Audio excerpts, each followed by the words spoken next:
Bienvenue dans Smart Bourse, votre double dose quotidienne de marché en direct sur Bismart. Chaque jour, à la mi-journée, 12h30, 13h. Et en fin d'après-midi, la grande édition pendant une heure à partir de 17h, rediffusée à 20h sur Bismart TV. Émission que vous retrouvez chaque jour en replay sur bismart.fr et en podcast sur l'ensemble de vos plateformes. Au sommaire de cette édition de la mi-journée, le démarrage d'un nouveau mois boursier, un mois de juin qui débute plutôt de bonne manière d'ailleurs, avec un rebond des indices européens entre 0,5 et 1%. Pour les indices majeurs européens, le CAC 40 renoue avec le niveau des 7150 points autour à mi-séance après un mois de mai qui aura été globalement, pour les actions mondiales, un mois de consolidation plutôt à plat avec évidemment quelques spécificités locales. La consolidation des actions européennes a été peut-être un peu plus appuyée qu'ailleurs, qu'aux États-Unis ou qu'au Japon, où on a vu le Nikkei battre encore des records ces dernières semaines. Les États-Unis ont profité avec le Nasdaq de l'obsession désormais du marché pour le thème de l'IA générative, avec l'envolée de quelques méga caps associés à ce thème, Nvidia étant l'emblème du secteur en ce moment. Et puis l'Europe a plutôt souffert de ce qui avait porté les indices européens jusqu'à présent. L'exemple du luxe, par exemple, est marquant. Le secteur du luxe en Europe a connu un coup d'arrêt boursier après des performances spectaculaires, rappelons-le, depuis le début de l'année notamment. Et au regard du poids du luxe, effectivement, on notera que le retracement européen au mois de mai a été un peu plus appuyé qu'ailleurs, notamment pour le CAC 40 qui aura pu céder peut-être entre 5 et 6% par rapport à son sommet historique qui avait été marqué fin avril à 7580 points pour l'indice parisien. On l'a vu retomber sous les 7100 points hier et donc un indice qui se stabilise aujourd'hui autour de 7155 points. Nous ferons le bilan de ce mois de mai avec Franklin Pichard qui sera avec nous en plateau pendant cette demi-heure, directeur général de Kipling Finance. Sur le front des statistiques économiques, c'est un jour anniversaire pour la Banque centrale européenne qui célèbre aujourd'hui ses 25 ans, 1er juin 1998, 1er juin 2023, et la statistique apporte plutôt de bonnes nouvelles, voire un joli cadeau d'anniversaire pour la Banque centrale européenne, avec une vraie marche à la baisse en termes d'inflation, de désinflation en zone euro, confirmée pour le mois de mai. Le marché avait déjà pris acte des données domestiques nationales publiées ces derniers jours. Le chiffre global pour l'ensemble de la zone euro vient confirmer ce palier à la baisse qui est marqué en matière d'inflation en zone euro, avec une inflation globale qui passe de 7 à 6,1% sur un an au mois de mai, et une inflation cœur là aussi qui commence à marquer un début d'infléchissement assez visible, avec une inflation cœur qui est passée de 5,6% au mois d'avril à 5,3% sur un an au mois de mai. Le détail de ces chiffres, les explications et la mise en perspective dans un instant avec Nadia Garbi, économiste chez Pictet Wealth Management, qui sera avec nous par téléphone. Et puis dans la série des chiffres importants cette semaine, c'est une semaine marquée par les données d'emploi pour les États-Unis. Nous aurons les données de création d'emplois dans le secteur privé cet après-midi. Et puis demain, évidemment, le rapport mensuel sur l'emploi qui sera publié à 14h30, heure française.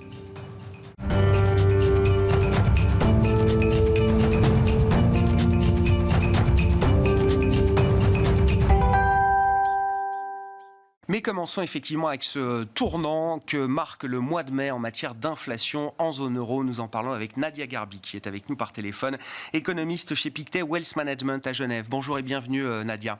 Merci beaucoup d'être avec nous. Effectivement, ce mois de mai, les chiffres du mois de mai sur le front de l'inflation en zone euro semblent marquer une étape significative, un tournant avec une désinflation, un rythme de désinflation qui semble s'être accéléré au cours du mois de mai. Nadia, quels sont les facteurs à l'œuvre qui expliquent effectivement cette marche à la baisse en matière d'inflation ?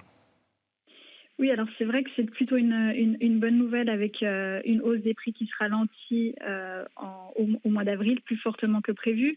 On a bien sûr l'effet de la baisse des prix de l'énergie qui se poursuit.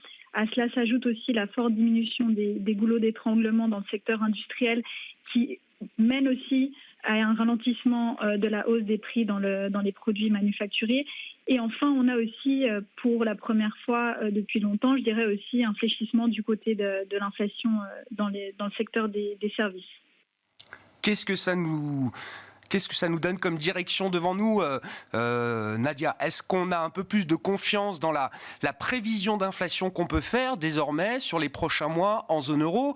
Et est-ce qu'on peut espérer encore un rythme de désinflation rapide pour les prochains mois?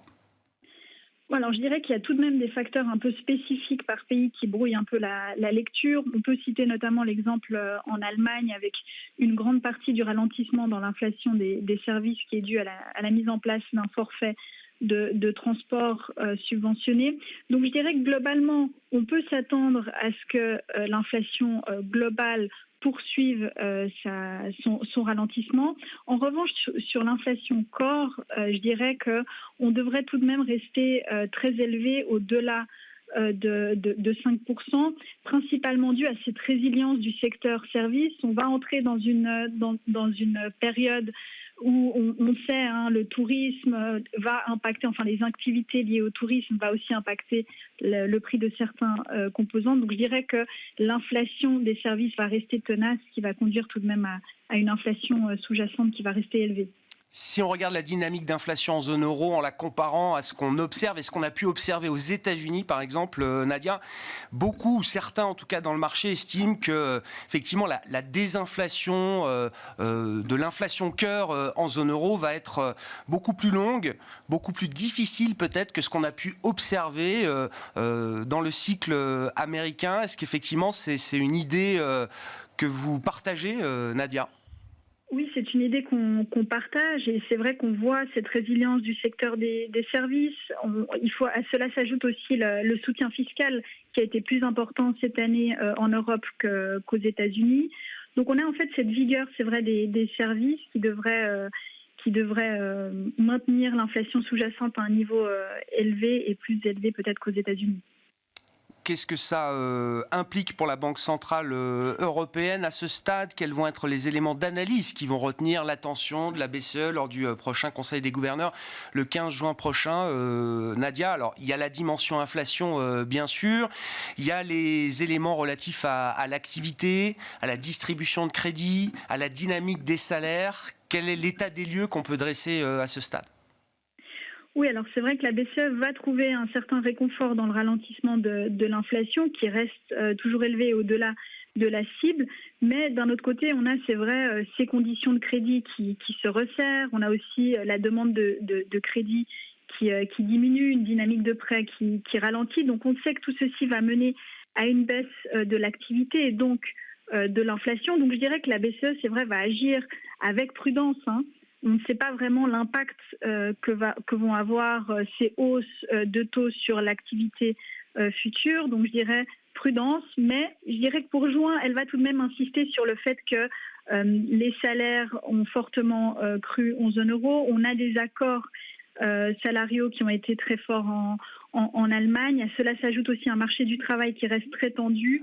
Donc elle va tout de même, à mon avis, insister sur le fait que les pressions inflationnistes restent très élevées. Donc voilà, nous on s'attend, pour vous dire, à une hausse supplémentaire de 25 points de base en juin et avec un risque d'une hausse finale au mois de juillet de 25 points de base également. Ouais. Face à la bonne tenue des services, à la tension qu'on observe toujours sur le marché du travail, il y a quand même quelques graphiques qui commencent à faire peur, Nadia, quand on voit les dépenses de consommation des ménages, notamment dans l'alimentaire. On voit des baisses de volume qui atteignent des baisses à 2 chiffres désormais dans certains pays, la France notamment. On a une Allemagne qui est quand même engluée dans un ralentissement qu'on peut même caractériser comme une récession technique avec 2 trimestres de contraction du PIB. Dans quelle mesure est-ce qu'on a là quand même des éléments d'alerte, de vigilance à minima pour la Banque centrale européenne, même si ces éléments, je comprends, ne l'emportent pas encore peut-être sur l'idée de 1 ou 2 hausses de taux supplémentaires? Non, c'est vrai que c'est des éléments que la BCE, à mon avis, va prendre en compte. Le deuxième semestre pour la zone euro va être beaucoup plus compliqué que le premier. On a une demande globale qui s'affaiblit. Nous, aux États-Unis, enfin, on pense que les États-Unis entreront en récession également au deuxième semestre. Donc, on a tout de même un contexte qui va être nettement moins favorable pour la zone euro. Cet effet aussi dans les services, un peu de boom dans le secteur du tourisme va aussi s'estomper. Donc c'est vrai qu'à mon avis, c'est un élément important que la BCE va prendre en compte. C'est pour ça qu'au-delà de juillet, je dirais que c'est difficile et compliqué de voir la BCE poursuivre son cycle de hausse de taux. Donc je dirais plutôt une démarche un peu prudente. En juin, c'est vrai qu'on aura les nouvelles projections de la BCE qui nous indiqueront un peu comment est-ce que la BCE voit la suite.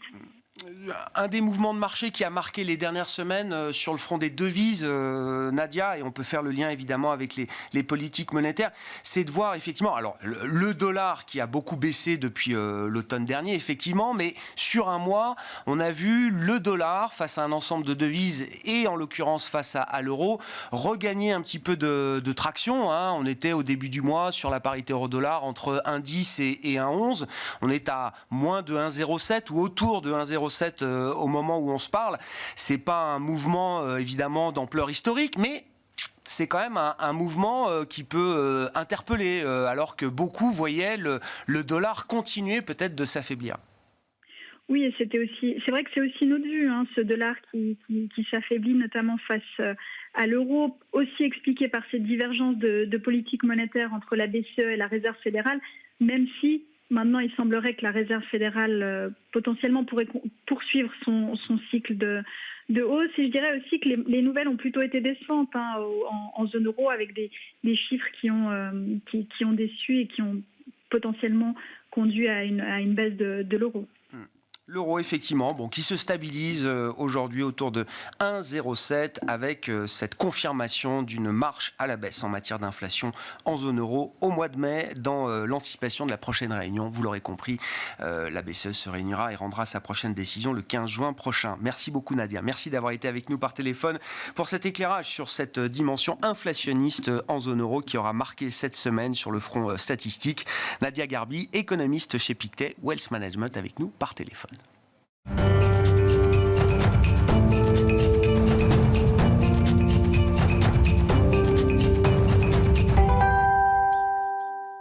Poursuivons la discussion sur le plan des marchés et sur le plan des marchés boursiers, notamment avec Franklin Pichard à mes côtés en plateau, directeur général de Kipling Finance. Bonjour et bienvenue Franklin. Bonjour Grégoire. Nous entamons aujourd'hui le mois de juin, l'occasion quand même de dire un mot de ce qui s'est passé au cours du mois de mai. Pour les marchés boursiers en général, c'est vrai que quand on regarde des indices très larges d'actions globales, c'est un mois de consolidation, de légère baisse. On a vu une baisse peut-être un peu plus appuyée sur des indices actions en Europe. Et peut-être notamment pour le CAC 40 en premier lieu. Oui, alors on a eu un mois qui était un mois où la volatilité s'est invitée presque à toutes les séances. On a été dominé par le plafond de la dette, par l'inflation, par les publications, par les détachements de dividendes, paiement de dividendes. Donc tout ça a contribué, et puis avec des secteurs qui s'en sont mieux sortis, on aura l'occasion de l'évoquer. Si on n'avait pas d'intelligence artificielle au mois de mai, on a raté sa performance, c'est clair. Et on a rebattu un petit peu les cartes, on a brûlé ses stars et on a été chercher au fond du panier les valeurs un peu en retard à qui on a retrouvé de nouvelles vertus. Donc c'était un mois où effectivement on se solde, si on parle du CAC 40, par une baisse de 5,2%. Hors dividende réinvesti, la baisse n'est plus que de 3,8%. Ah oui, quand même. Donc on a eu notre premier mois baissier de l'année 2023, ce qui arrive assez fréquemment en bourse. Oui, effectivement. C'est un bon point de rappeler effectivement la différence qu'on peut avoir entre le CAC 40 tel qu'on le connaît, ou en tout cas tel qu'il est affiché quotidiennement sur les écrans, le CAC 40 cash et le CAC 40 dividende réinvesti. D'autant que le mois de mai, la période du mois de mai-juin sont des périodes de gros détachements de dividendes en Europe et à Paris notamment. Oui, on l'a vu à l'image de la séance de mardi où vous aviez le détachement au sein du CAC 40 de dividendes de boîtes qui ont des rendements énormes. Crédit Agricole avec plus de 8%, Société Générale avec plus de 8%. Il y avait également Sanofi, plus de 3 et quelques pourcents. Résultat, le CAC était en baisse, alors que le DAX et les autres places européennes étaient en hausse, puisqu'on exprime notre CAC hors dividende. Et quand on regarde depuis la création, alors qu'on a un CAC qui flirte autour des 7000, 7100 points, le CAC avec dividende réinvesti, on est à 22 400 points. Donc on a eu le plus haut historique le 19 mai, donc il y a 15 jours, 10 jours. Donc effectivement, c'est une dominante qu'il faut avoir en tête. Et nous, en tant qu'opérateurs sur le marché, on regarde dans ces périodes un petit peu plus agitées, on regarde plutôt les futurs que le cash, puisque là, pour le coup, le futur nous reflète véritablement l'évolution du CAC. On voit toujours une vraie différence entre un CAC cash qui, lui, sera baissier et les futurs sur l'échéance du mois qui, eux, sont haussiers. Donc, c'est un peu technique, mais il ne faut pas le perdre de vue. Et mardi était véritablement une séance avec des sociétés du CAC avec des dividendes entre 5 et 8%, où là, on a vraiment vu l'impact de ce que avaient les dividendes sur la notion de statistique du CAC.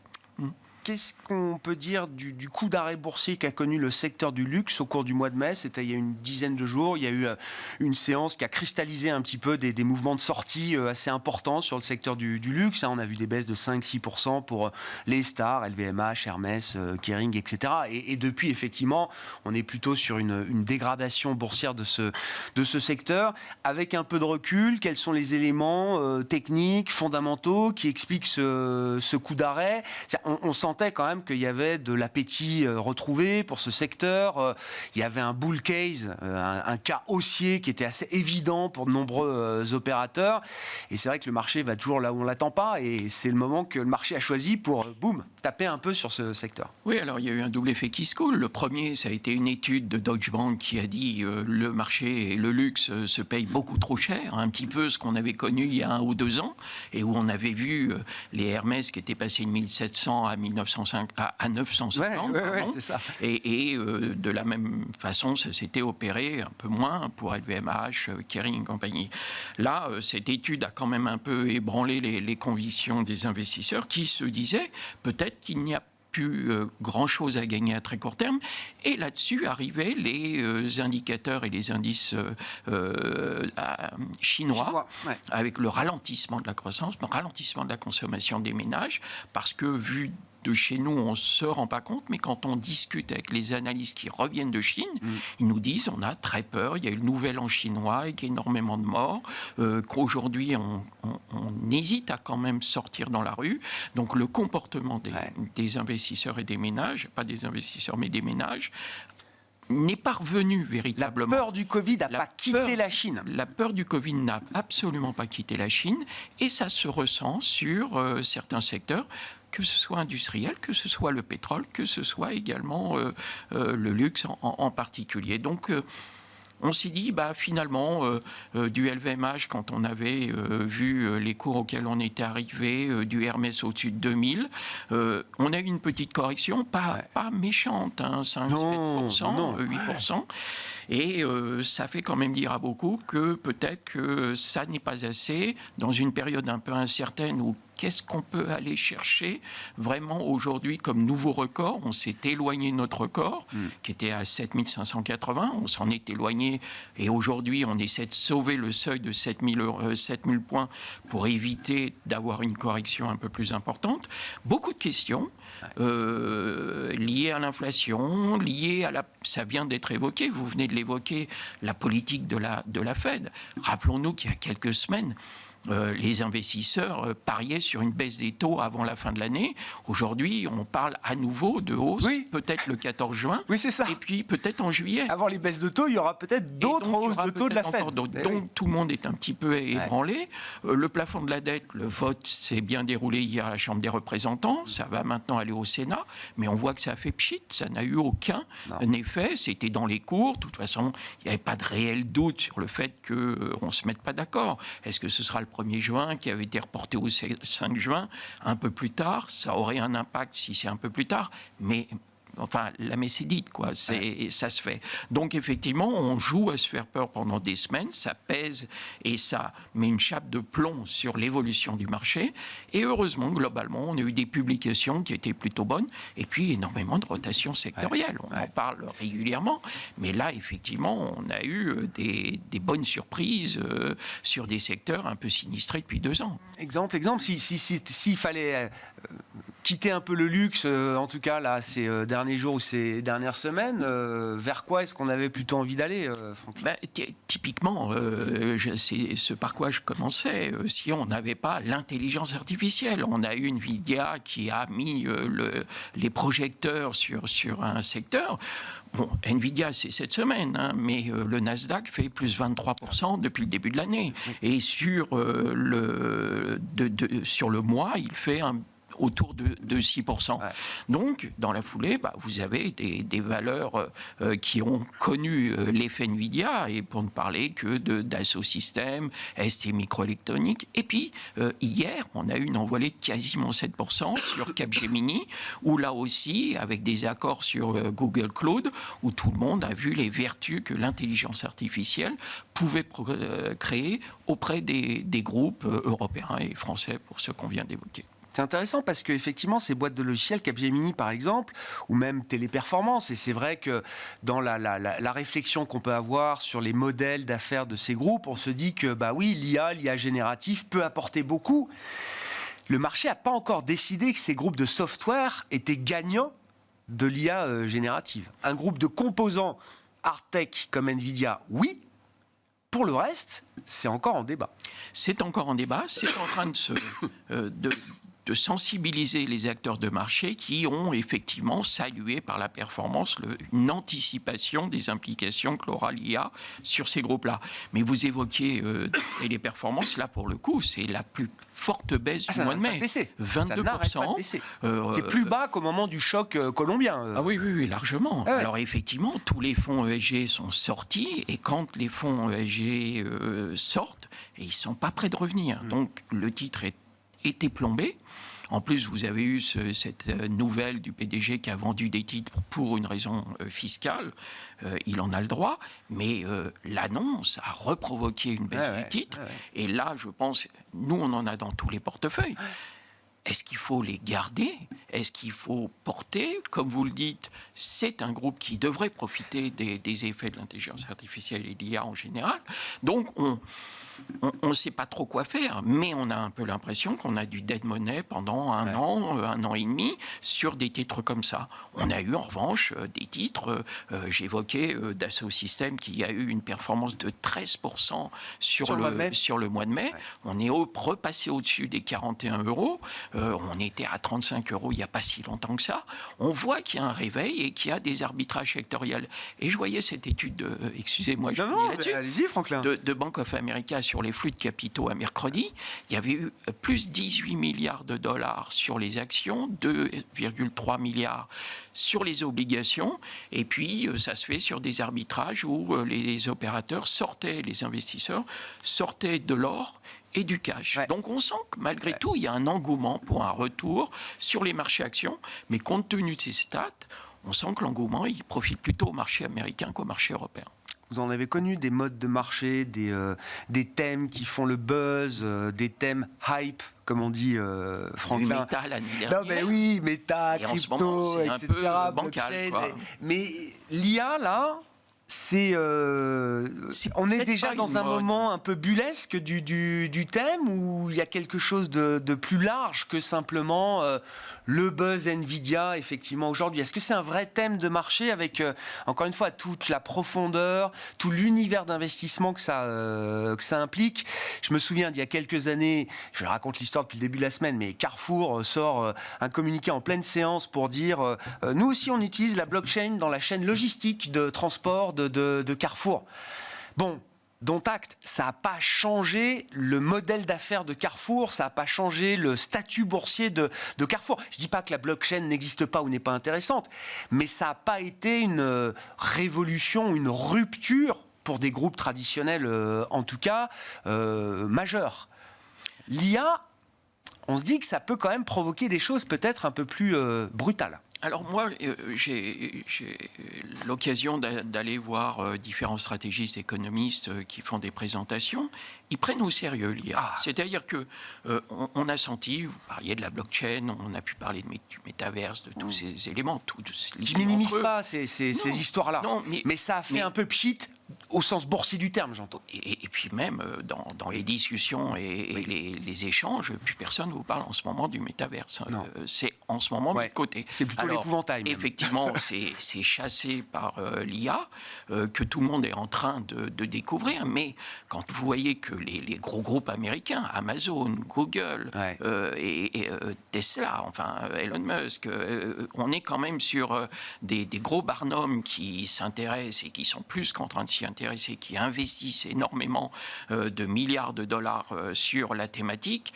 C'est plus qu'un effet mode. C'est pas des cavaliers isolés. C'est pas des cavaliers isolés. Et puis on voit immédiatement les analyses, voit immédiatement les implications que ça peut avoir sur les groupes. Et c'est vrai que c'est une révélation quand même quelque part. Donc une bulle à ce stade, on ne pense pas. On pense que derrière, il y a du hard, il y a vraiment des choses sérieuses et que ça mérite de pouvoir regarder et faire plus que regarder. Et ça contribue au rebond du Nasdaq qui était en déshérence depuis 18 mois et de tout le secteur, le compartiment un peu tech des indices qui nous donne envie de revoir un petit peu nos pondérations par rapport à des valeurs un peu plus classiques et plus exposées à la remontée des taux, au ralentissement de la croissance, etc. Comme on aborde le mois de juin et la période estivale sur le plan de l'organisation des portefeuilles, est-ce que le mois de mai a amené à des réaménagements particuliers ou pas forcément D'ailleurs, les tendances de fond n'ont pas totalement changé non plus avec la consolidation qu'on connaît au mois de mai. Non, et on a eu l'occasion de l'évoquer. Les vendeurs sont toujours droits dans leurs bottes et considèrent qu'ils vont avoir raison. Et les acheteurs considèrent que les plus hauts historiques sont devant eux, forcément dans l'absolu, mais surtout ne justifient pas aujourd'hui de vendre. Alors, chacun trouve des arguments d'ailleurs qui permettent de conforter ces deux convictions un peu antagonistes, quoi. Exactement. Et quand vous voyez les volumes, hors la séance d'hier où il s'est échangé plus de 8 milliards, mais ce sont des ajustements de fin de mois, tout au long des 15 séances ou 10 séances qui nous ont précédé, on était plutôt sur des volumes entre 2 et 3 milliards, même en dessous de 2 milliards. Et qui plus est, et je le répète peut-être à chaque fois, mais vous voyez que pendant le fixing de clôture, il s'échange quasiment 1 milliard. Entre 800, 700 millions et 1 milliard. Un tiers ou la moitié du volume du jour, quoi. Exactement. Et pour peu que vous ayez une fête, un jour férié à Londres et aux États-Unis, comme c'était le cas, là, c'est même pas la peine de venir. Bon, mais ça veut dire on reste avec quel type de ligne de conduite là aujourd'hui, Franklin ? Écoutez, moi j'ai eu l'occasion de dire que j'étais très mal à l'aise avec les niveaux qu'on avait atteints sur le marché il y a un mois. Il se trouve que pour le moment, la correction... Elle n'est pas sévère, hein. On a évoqué 3,8%, c'est rien. Est-ce qu'on va avoir, dans la foulée, peut-être, si on casse les 7000 points sur le CAC, on peut l'étendre aux autres places, une correction un peu plus soutenue avant l'été.